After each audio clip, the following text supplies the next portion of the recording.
Hey, hello! Happy first day of spring. Although it's been pretty warm in Alabama recently, it just makes me happy knowing that it's officially spring, you know. I just always prefer warmer weather. So anyway, Gigi says hi too. Today's video, I want to show you 3 ways to use matcha powder. I have this Uji matcha powder that I asked my mom to send from Japan. Ka-san arigato. And I wanted to show you 3 ways that you can use this to enjoy. It's not just for drinking. Although the first thing I'm going to show you now is going to be the matcha latte. I found this best way to make matcha latte with oat milk, so that's what I'm going to make right now.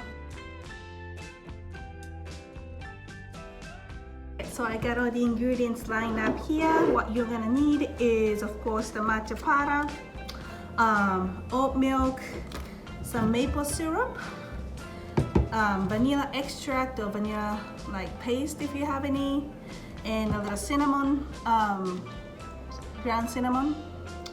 And don't worry if you don't have one, but a shaker.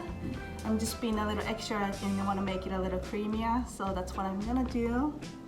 The instruction in the back says 1 teaspoon for a drink, but last time I made it, I found it a little too subtle of a matcha flavor, so I think I'm gonna do 2 teaspoons today.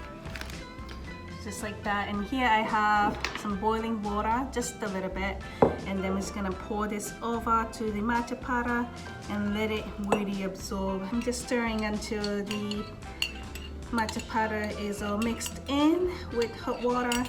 So this is gonna be kind of a base for the matcha latte.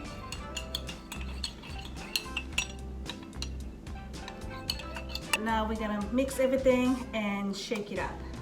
So let's start with the matcha. And then a little dash of the vanilla extract, just for extra flavor. And a little sprinkle of cinnamon, just however much as you like. And if you want to add some sweetness, which I like it slightly sweet, not too much though, so just a little bit of maple syrup. I don't usually measure it, just you can always add more, you know, if you wanted to make it sweeter. And then the oat milk. Okay, and I'm gonna grab some ice and then put it in here.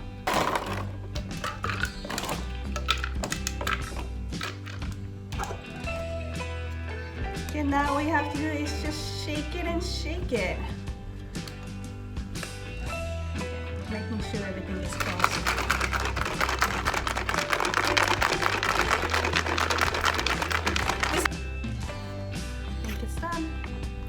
Gonna pour over the glass with ice. This is not for you, sorry. There we go.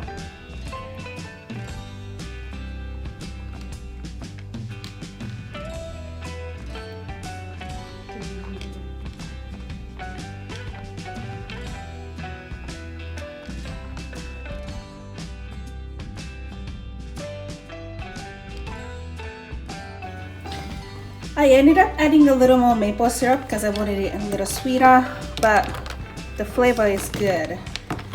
Enough matcha flavor today and still creamy with oat milk. I'm gonna enjoy this while I'm on computer for a little bit.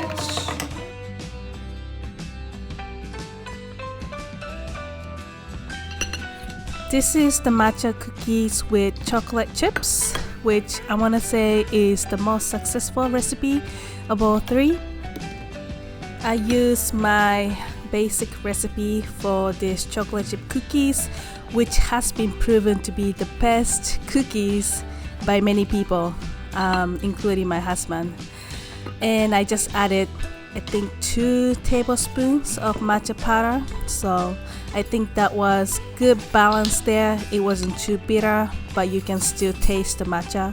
So if you are making 2.5 cups flour worth of cookies, I would just do 2 tablespoons of matcha.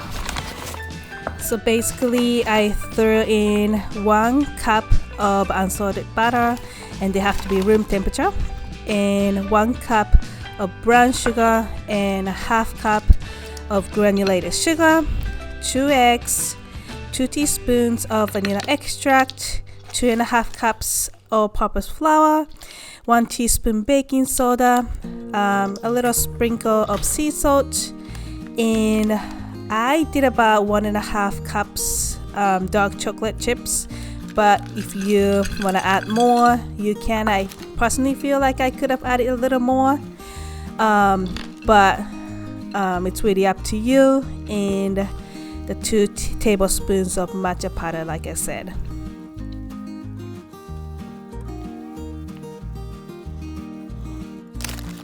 You can see I did decide to add more chocolate chips here.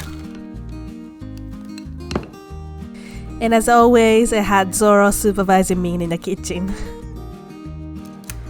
Once the dough is mixed, I let it rest in the fridge for about 30 minutes to an hour. And now I'm just using this small scoop to form a round. A little tip is to soak the scoop in hot water so it doesn't have to get too sticky. And now I'm adding some more chocolate chips on the top so they're actually visible on the surface.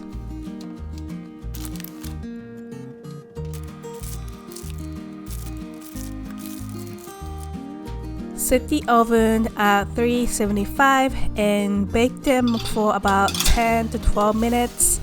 I really like my cookies soft and gooey, so I usually tend to take them out around 10 minutes, maybe 9 minutes even.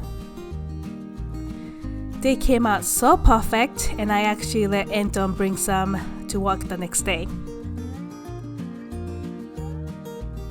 Finally, we are doing matcha pancakes. So this one Sunday morning, instead of making regular pancakes, I added another 2 tablespoons of matcha to my dough, which came out definitely a little too bitter than I wanted it to be. So I definitely recommend doing 1 tablespoon or a little less even. I actually don't remember which recipe of pancakes I used. I think I just found a random recipe online. If you even have like pancake mix that's store-bought, I would use that just because they're guaranteed to be fluffy. I usually like to use the one from Costco, but I've been out and we have to get a Costco membership again. So until then, I think I'm just gonna make my own. Pancakes are something that Anton and I like to eat on the weekend when we have more time in the morning. So I make it at least once a week, and adding that little matcha Asian taste was a little nice twist. You really start craving the taste of home when you haven't been back for so long. I actually haven't been back home to Japan for almost 3 years, I think more than 3 years. So I was just looking for any opportunity to make matcha sweets or any Japanese, food, meals, desserts, everything. It really doesn't help that I live in Montgomery, Alabama. All I can find is those like Americanized Japanese restaurants, which we have quite a bit. So I think we're gonna try one here soon. I will see if I can, videotape that too and share with you guys what Japanese restaurants in Montgomery look like. I have yet to succeed in making my pancakes perfectly fluffy, but so far what I've read is you don't want to overmix the pancake dough and use super fresh baking powder and let the dough sit for a little bit before baking. So that's what I tried here, but I still didn't like it as much as Costco pancake mix. So if anybody has any other tips, definitely let me know.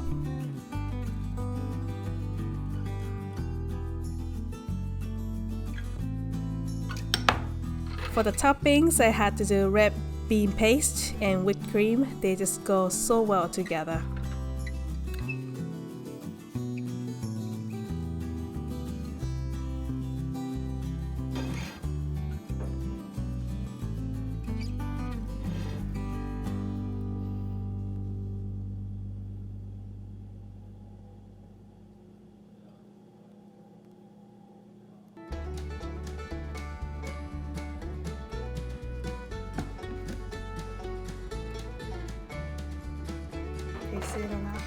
Like I said, my pancakes came out a little too bitter than I was hoping it to be. So if anyone's thinking of making this, I recommend adding much less matcha powder than you think you need, and that should be perfect. But they are super good too.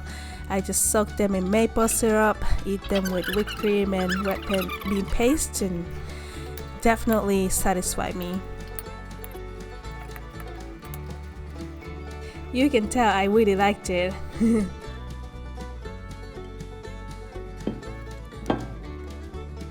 And of course Zora wanted some. This is the daily view at the Tomanex.